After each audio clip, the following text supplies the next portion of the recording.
nouvelle réflexion de l'épître de Jacques. Aujourd'hui, nous allons voir le chapitre 2, versets 14 à 26. Et nous allons commencer par le lire.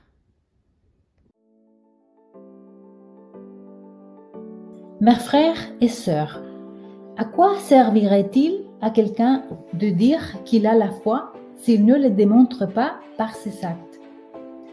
Une telle foi peut-elle le sauver?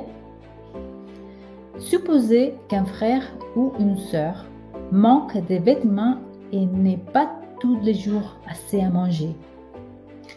Et voilà que l'un de vous leur dit « Au revoir mes amis, portez-vous bien, restez au chaud et bon appétit », sans leur donner de quoi pourvoir aux besoins de leur corps. À quoi cela sert-il? Il en est ainsi de la foi. Si elle reste seule, sans se traduire en acte, elle est morte. Mais quelqu'un dira, l'un à la foi, l'autre les actes. Eh bien, montre-moi ta foi sans les actes, et je te montrerai ma foi par mes actes. Tu crois qu'il y a un seul Dieu? C'est bien, mais les démons aussi les croient et ils tremblent. Insensé, veux-tu avoir la preuve que la foi sans les actes ne sert à rien? Abraham, notre ancêtre, n'a-t-il pas été déclaré juste à cause de ses actes lorsqu'il a offert son fils Isaac sur l'autel?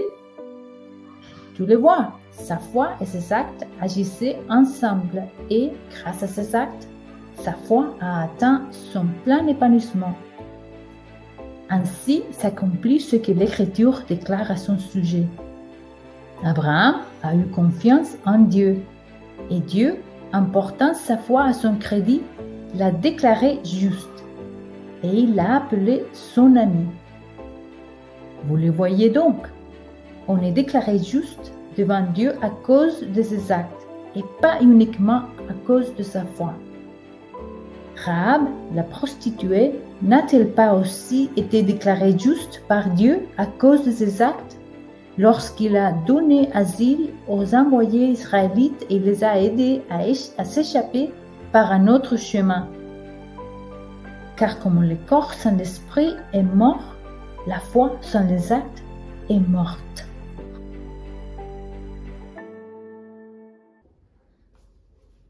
Sais-tu que nos actes parlent plus que nos paroles?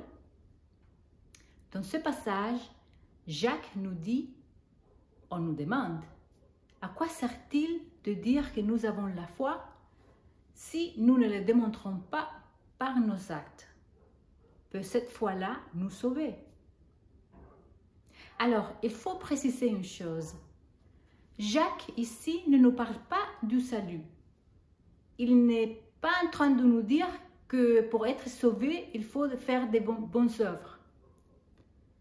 Non. Le salut dépend uniquement dans la grâce de Dieu. C'est par le moyen de la foi. C'est un cadeau. Alors, ce que Jacques nous dit ici, c'est que les actes sont une démonstration de notre foi. Juste comme les signes vitaux montrent que notre corps est vivant, alors de la même manière, nos actes montrent que notre foi est vivante.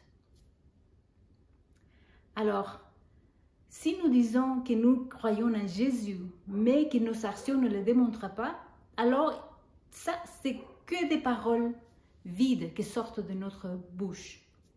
Mais les actions, les actes, ça sort du cœur et montre qu'est-ce qu'il y a dans notre cœur. Alors, si Jésus est en nous, notre vie et nos actes vont refléter le caractère et l'amour de Jésus. C'est comme ça. Alors, c'est pas facile de vivre comme Jésus a vécu sur terre. Mais Dieu ne nous laisse pas seuls. Il nous a donné son esprit, l'Esprit Saint, qui nous aide à vivre notre vie chrétienne ici. Une chose pratique que tu peux faire chaque matin, c'est quand tu te lèves le matin, tu peux demander à Dieu de te montrer qu'est-ce qu'il y a dans ton cœur et de montrer s'il y a des péchés, des mauvaises pensées, des choses que tu dois confesser. Comme ça, il peut nettoyer tout ça et tu peux lui demander aussi de te remplir de son esprit pour que lui, il puisse te diriger, te guider, t'aider à montrer, à refléter la vie de Jésus dans ta vie, son caractère et son amour. Et je te laisse réfléchir sur ça et à la prochaine.